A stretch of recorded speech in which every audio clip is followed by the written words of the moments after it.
Have you ever walked into someone's home with the best of intentions? Maybe you even brought a small gift. Or maybe you just showed up with your heart full, only to walk away feeling strangely out of place. You thought your visit would bring joy, maybe even comfort, but instead, you left with a knot in your chest. Something didn't feel right. The air was different. The energy in the room was heavy. You told yourself it was just a bad day, but the feeling lingered far longer than you expected. You might think visiting someone is a kind gesture, but after 60, some visits can quietly break your spirit. You think you're showing love, but sometimes you're stepping into a space that no longer welcomes you, and you don't even realize it until the silence speaks louder than words. These are the kinds of moments no one prepares you for. No one talks about them. No one writes about how, in your later years, a simple visit can leave you feeling emotionally drained, invisible, or quietly dismissed. But I've seen it. I've worked with older adults for over a decade, and I've heard the same quiet truth repeated in dozens of different ways. I went to see them, but it felt like I was intruding, or I thought we'd sit and catch up, but they seemed too busy, distracted, like they didn't really want me there. These aren't just passing feelings. They're moments that stick with you long after the front door has closed behind you. They can cause you to withdraw, to second-guess yourself, to start believing that maybe your presence isn't needed anymore.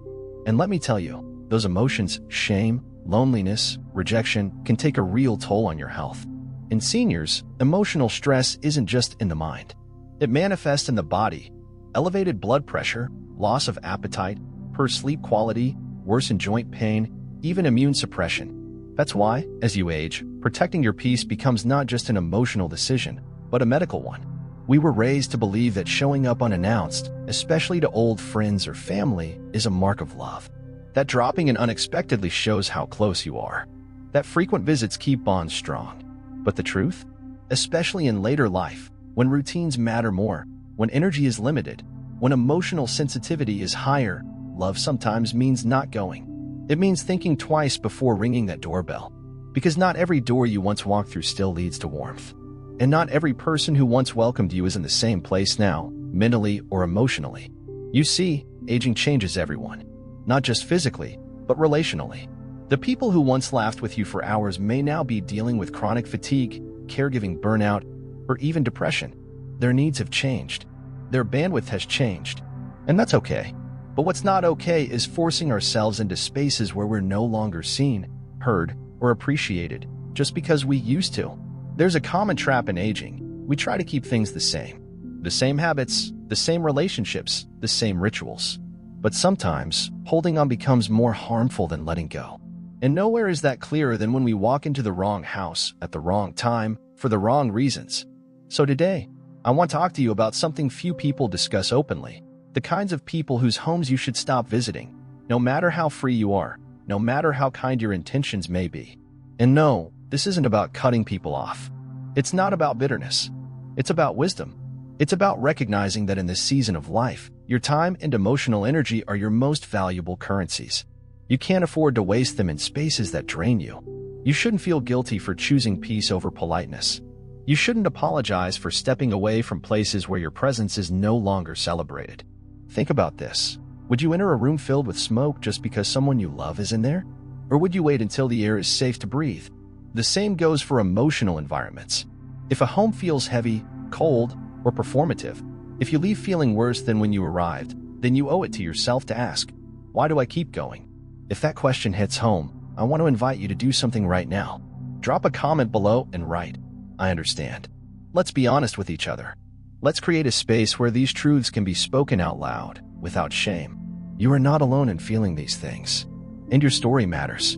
If this message resonates with you so far, I also encourage you to hit the like button. It helps this video reach others who may be silently struggling with the same emotions.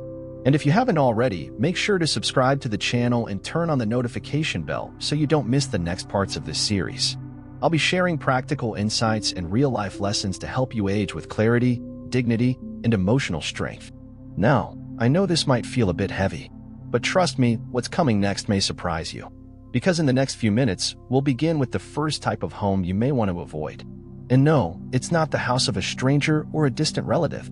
It's often the home of someone who once meant everything to you. Someone whose voice you know by heart. Someone whose door you once walked through without knocking. Let's talk about that house and why. Even after decades of friendship, you may need to knock a little less, or not at all. Let's begin. 1. OLD friends. When shared history no longer means shared space. You may have known each other for decades. Perhaps you met in your 20s, raised your children around the same time, laughed through life's highs and held each other through the lows. Maybe you shared holidays, hospital visits, and spontaneous coffee chats. The connection was never in question. It was deep, long-standing, and unconditional. Or so it seemed.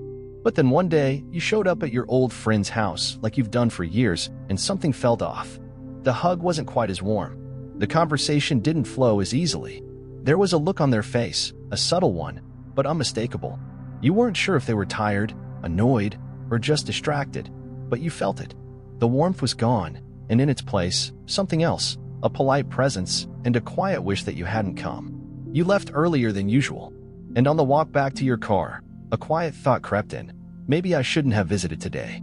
You think you're showing love, but sometimes you're stepping into a space that no longer welcomes you, and you don't even realize it until the silence speaks louder than words. That's the part of growing older that no one talks about.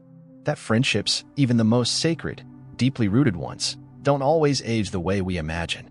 Not because the love disappears, but because people change. Lives change. Energy changes.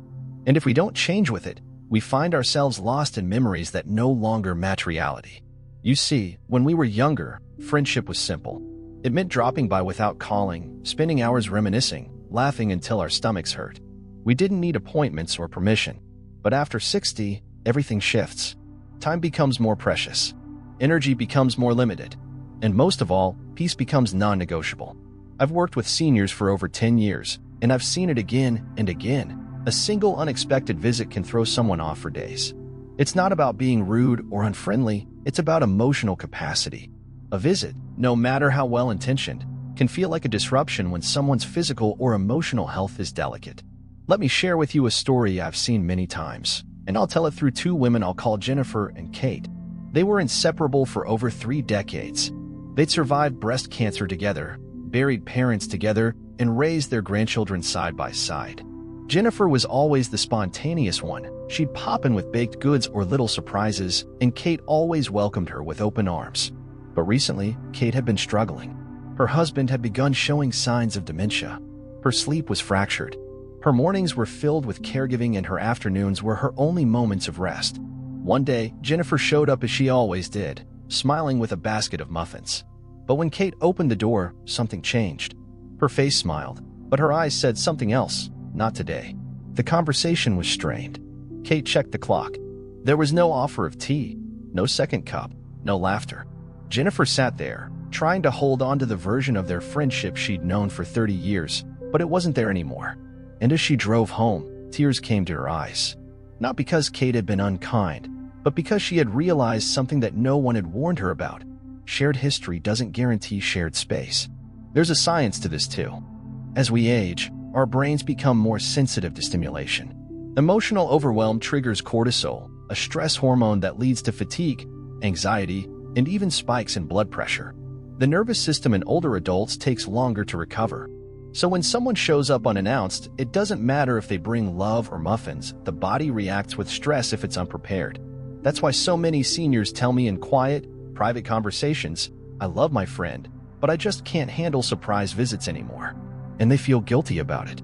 Because we're not taught how to make space without causing offense. We don't know how to say, I love you, but I need my quiet today.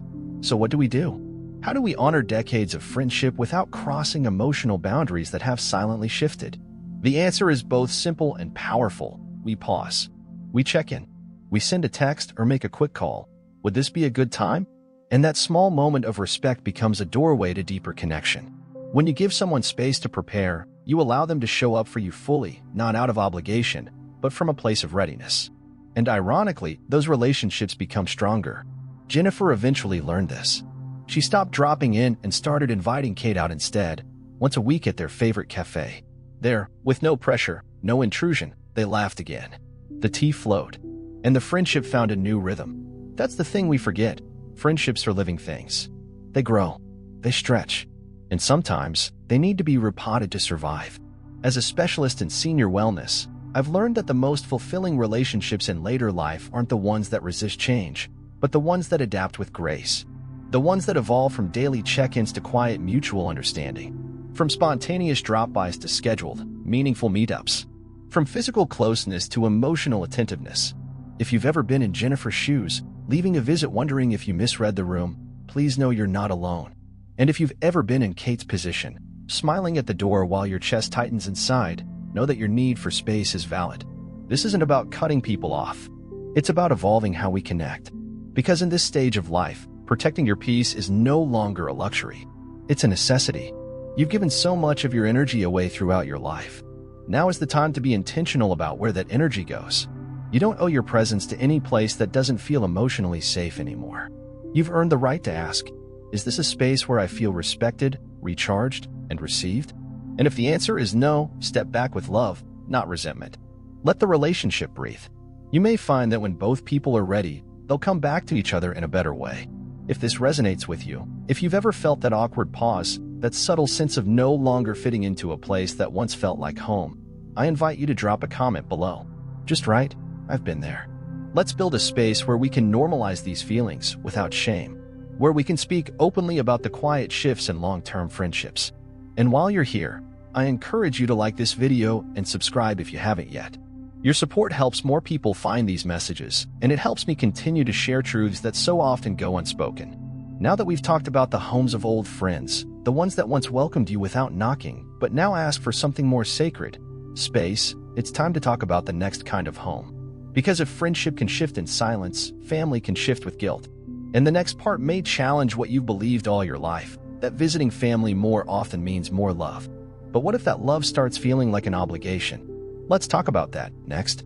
Red Circle 2. When love starts to feel like an obligation, visiting family after 60. There's a belief we carry through most of our lives, one that feels almost sacred, that family is where we belong, no matter what. That the doors of those we love by blood will always be open. That visiting our children, our siblings, our extended family more often will only deepen the bonds we've nurtured over the years. And for a long time, that's true. Family is where the heart begins. But as we grow older, and as the lives of those we love continue evolving, there comes a quiet truth that many older adults begin to face, often with confusion, guilt, or sorrow. Sometimes, the more you show up, the more distance you create. Not because the love is gone, but because the rhythm of life has changed. You may visit your son or daughter, eager to see your grandchildren, to help out, to feel part of something bigger than yourself, only to sense a shift in the air. The hug at the door is warm, but the conversation is short. They're multitasking, glancing at phones, juggling work calls, managing tantrums. You feel like you're adding weight, not relief. You sit there on the edge of the couch, unsure if you're welcome or just being tolerated. And when you finally get up to leave, they say all the right words, but their shoulders relax as the door closes. You know it. You feel it. That visit, however well-intentioned, wasn't what you thought it would be. It's one of the most painful realities of aging, realizing that even the people you love most may not have the space for you the way they once did. Not emotionally, not mentally, not physically. And if you continue showing up, thinking that your presence will restore that closeness, you may unintentionally become a burden they didn't know how to name. Let me share a story that reflects a situation I've seen unfold time and again. Paul, a 64-year-old retiree, had recently left a job he loved, one that had given structure, meaning, and identity to his life. Like many in his position, retirement didn't feel like freedom, it felt like loss. So he turned to the people he'd sacrificed time with for decades, his siblings, his grown children, his oldest friends. He filled his calendar with visits, determined to reconnect. I finally have time, he thought. Now I can really be present. But something unexpected happened. The more he visited, the more awkward things became. His daughter, once thrilled to see him, started texting instead of calling. His brother made excuses to postpone. His best friend, who used to host him for long Sunday brunches, now seemed to always be just about to leave. Paul noticed it. Slowly, quietly, a shift in tone, a hesitance in their voices, and eventually, a message that didn't need to be said, "You're coming too often." What broke Paul wasn't the reduced invitations. It was the realization that he had unintentionally mistaken availability for welcome. That in trying to fill the emptiness left by work, he'd begun imposing himself on spaces that had already moved on without him. From a psychological perspective, This shift is understandable.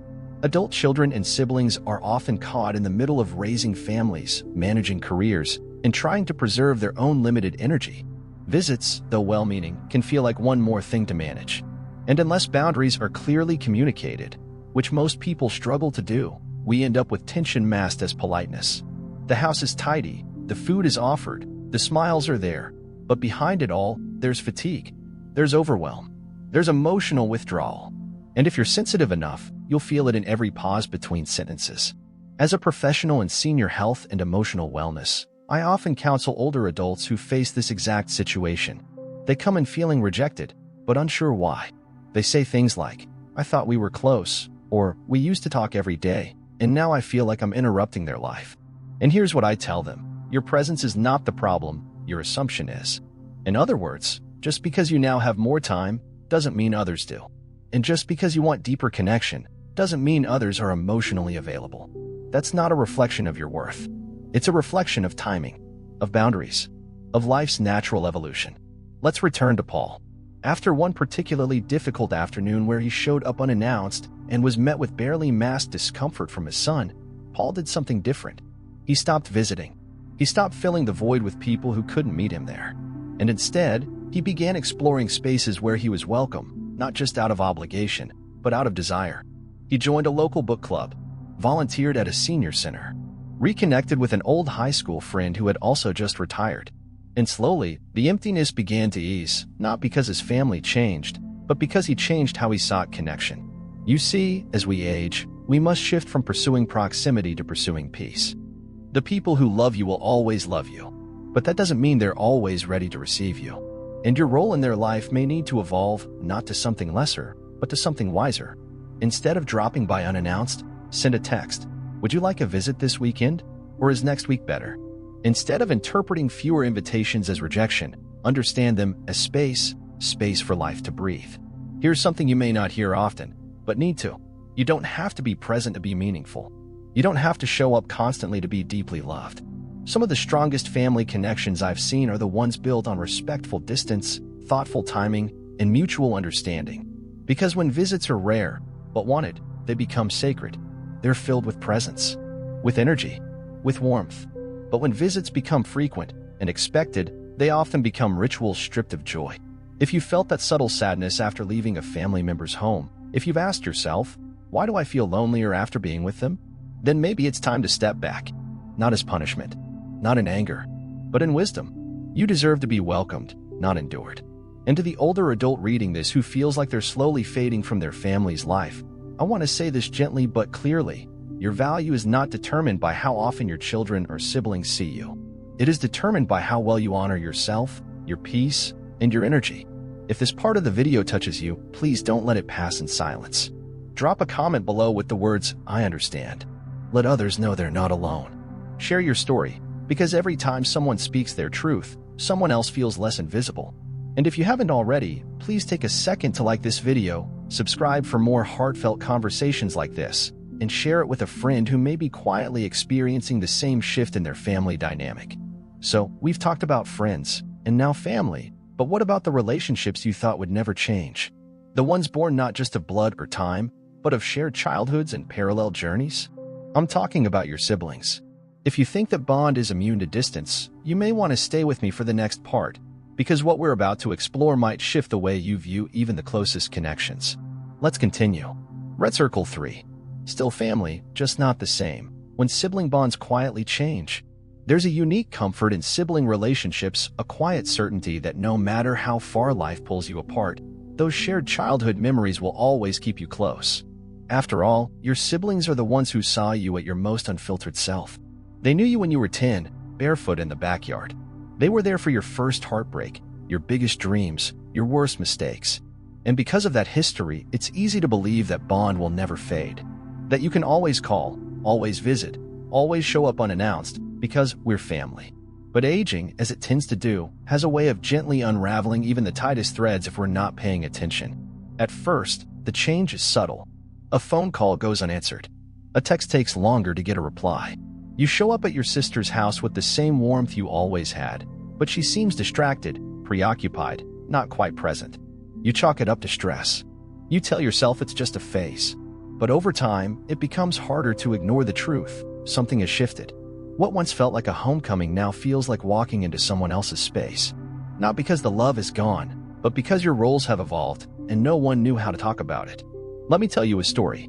It's about a family I worked with, the Martins, 5 siblings in their 50s and 60s, all deeply bonded by the kind of closeness most people envy.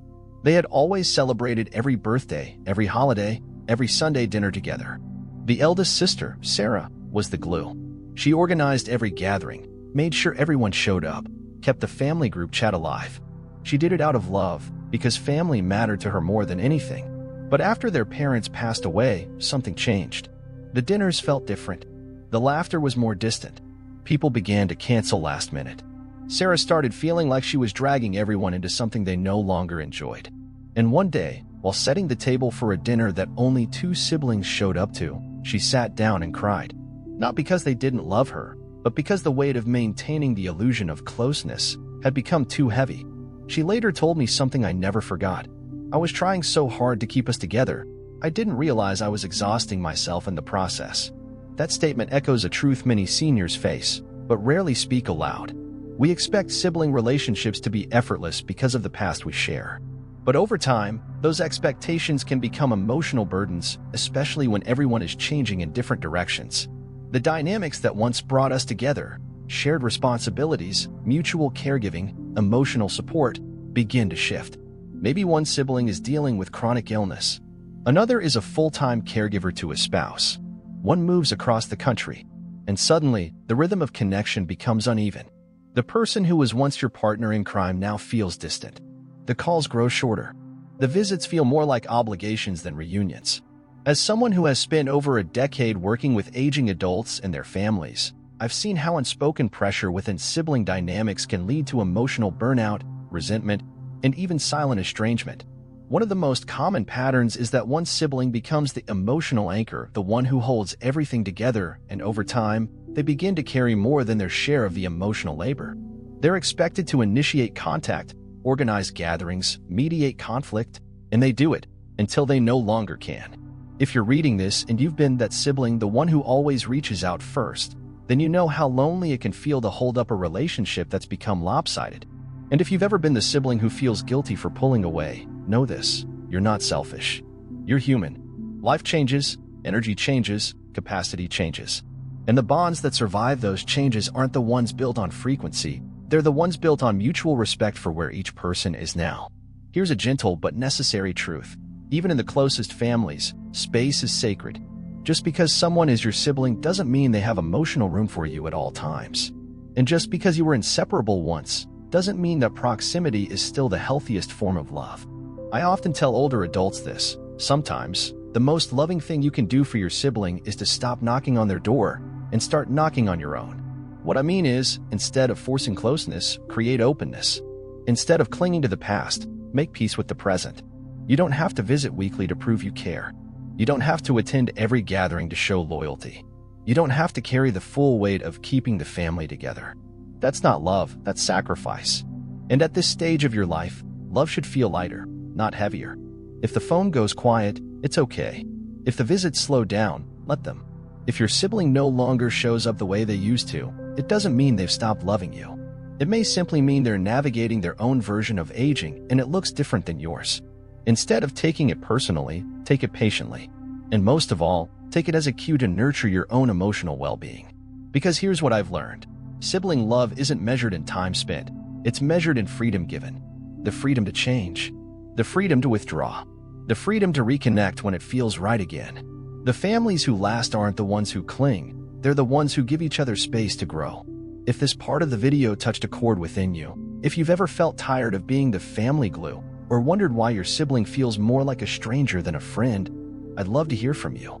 Drop a comment below with the words, "Still family, just different." Your voice may be the reminder someone else needs to stop feeling guilty for letting go a little. And if you haven't already, don't forget to like this video. It helps more people find this message. Subscribe for more honest conversations about relationships, aging, and emotional well-being. And share it with someone who may be silently carrying the same weight. Now, we've talked about old friends, we've talked about family, we've talked about siblings.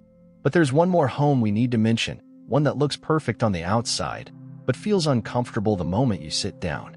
The kind of home where everything is spotless, but the air feels too tense to breathe.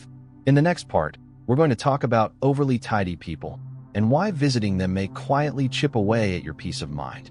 Let's continue. Red Circle 4. Perfect homes, tense hearts. Why some places look peaceful but feel draining. There's a particular kind of discomfort that doesn't come from words or glances or silence, but from the space you walk into. You know the feeling. You step inside someone's home and suddenly become hyper-aware of every sound your shoes make on the floor. The couch is pristine, the air smells like disinfectant, the coffee table is symmetrical. Everything is clean, too clean. You sit down, gently, afraid to wrinkle a cushion or leave a fingerprint. And even though your host is smiling, something in your body tenses. You feel more like an intruder than a guest. That's the paradox of visiting overly tidy people. Their homes may look perfect, but emotionally, the space feels rigid, sterile, fragile, as if you have to shrink yourself to fit into the order they've built. And when you're older, when your own sense of safety, peace, and mental clarity depends on feeling relaxed, that kind of environment can quietly take a toll. Now, let me be clear, cleanliness is not the issue. We all want to live in homes that feel orderly and welcoming. But there's a difference between a clean home and a controlled home. The latter isn't about aesthetics.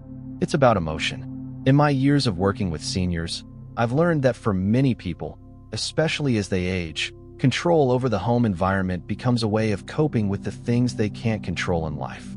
Illness, loss, time, emotional overwhelm. Let me share the story of Ryan, a 70-year-old former engineer I once worked with. His home was immaculate. Floors that shined, shelves dusted daily, curtains always drawn just so. Every item in his house had a place, and nothing was ever out of place. Visitors, including close friends, often told me that stepping into Ryan's home felt like walking into a museum. And for Ryan, that control brought him peace. After his wife passed and his children moved away, the one thing he still had power over was his space. But that power came at a price. He stopped inviting people over. Not because he didn't want connection, but because any visit threw his sanctuary into chaos, emotionally speaking. He couldn't relax. He was constantly monitoring the environment, and the emotional toll of even one guest lingered for days. This is more common than people realize. As we age, our homes become more than shelter. They become our final boundaries, the place where we feel safe in a world that often feels loud, unstable, and fast-moving. And for those who seek emotional safety and physical perfection, any disruption, no matter how small, can feel like an invasion. Now imagine being on the other side of that door. You, as the visitor, walk in hoping to connect. You bring conversation, maybe even a small gift. But what you walk into isn't a home, it's a system, one where everything has a rule. You realize quickly that your voice feels too loud, your bag is in the wrong place, and you're watching their eyes scan the floor for dust. Suddenly, the connection you hoped for is replaced by discomfort, performance, and the subtle urge to leave early. The hardest part? You often feel guilty for feeling this way. You tell yourself, they're just organized, or maybe I'm being oversensitive. But what you're sensing isn't mess or neatness. It's energy. And when the energy of a space is more about control than comfort, your nervous system reacts, even if your brain tries to rationalize it. Here's what I often share with seniors. You have the right to feel comfortable in the places you visit. That's not selfish. That's self-awareness. If walking into someone's space makes you feel tense instead of at ease, it doesn't matter how much history you share or how beautifully the place is decorated. Your peace must come first. There's also another layer here that's often overlooked. Perfection can be a barrier to vulnerability. Sometimes, people who keep their homes spotless do so because it's the only way they know how to hold themselves together. And when we show up with all our realness, our emotions, our aging bodies, our stories that ramble, we disturb their sense of control, not out of rudeness, but simply by being human. And that's okay. But it also means we must be discerning. It's not about judgment. It's about recognizing where your energy feels safe and where it doesn't. You've spent your life making space for others. Now it's time to notice which spaces make room for you. If this resonates, I want to offer you a gentle suggestion. Start noticing how your body feels in someone's home. Do you relax into the chair, or do you sit on the edge? Do you feel free to speak, to move, to be yourself? Or do you feel like you're on alert? Those are signs. Trust them. And if someone you care about is that overly meticulous friend or family member, know that it's okay to keep the relationship, but shift where it takes place. Invite them out. Meet in neutral spaces. Protect your peace without disconnecting entirely. Boundaries are not walls. They're doors with thoughtful locks. Because here's what I've learned from years of working with people in the later stages of life. Peace doesn't always come from people. Sometimes, it comes from where you choose not to go. If you've ever left someone's home feeling emotionally drained instead of uplifted, drop a comment below and simply write, "I need more peace." Your story matters, and your comfort matters.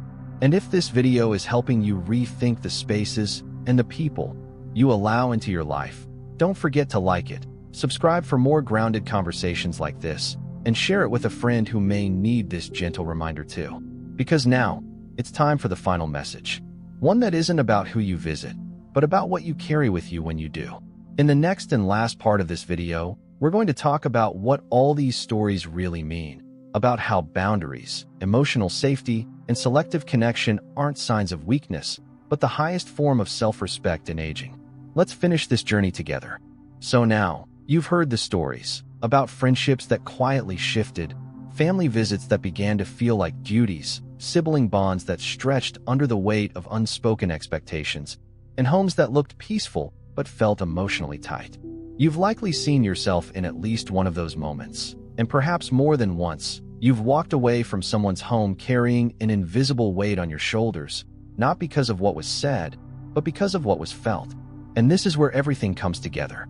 Because as we age, we're not just gathering more experiences, we're learning which ones to let go, choosing where to go, and more importantly, who to be close to, becomes not just a preference, but a form of self-protection.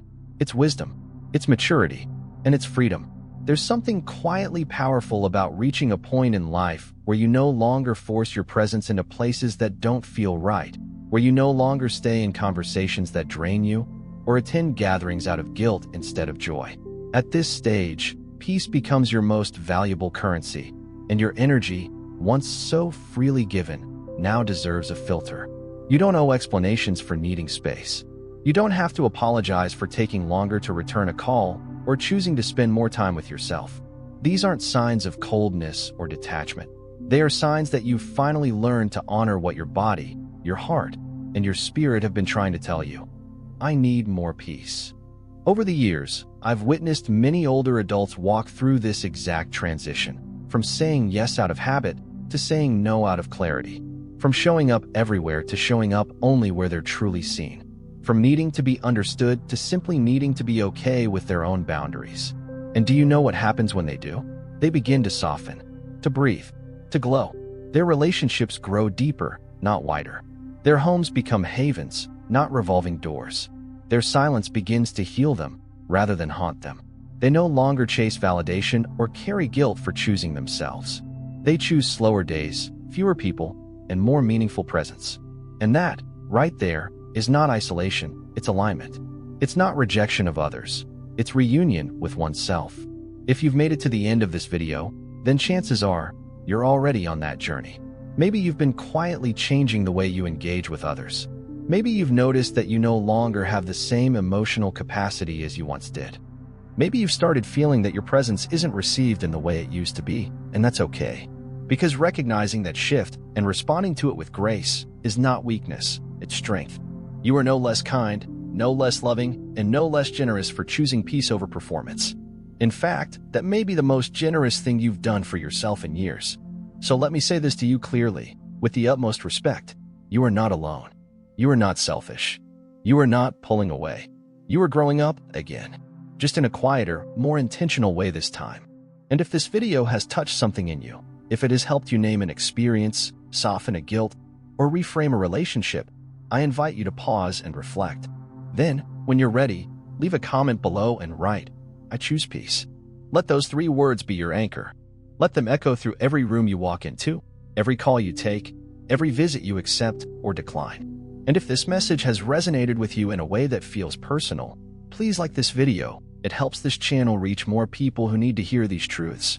Subscribe if you haven't already, so you can continue joining me in these conversations about aging with wisdom, boundaries, and compassion. And if there's someone in your life, a friend, a sibling, a parent, who might be walking this same quiet path, share this video with them. Because no one should feel alone while learning to let go of places that no longer feel like home. In the end, growing older isn't about doing more, seeing more, or giving more. It's about knowing better. It's about being brave enough to choose what feels right, even when it doesn't match what used to feel familiar. It's about understanding that the most beautiful act of self-love is simply choosing where to go, who to be near, and where your spirit feels most at ease. And that, my friend, is the highest form of freedom.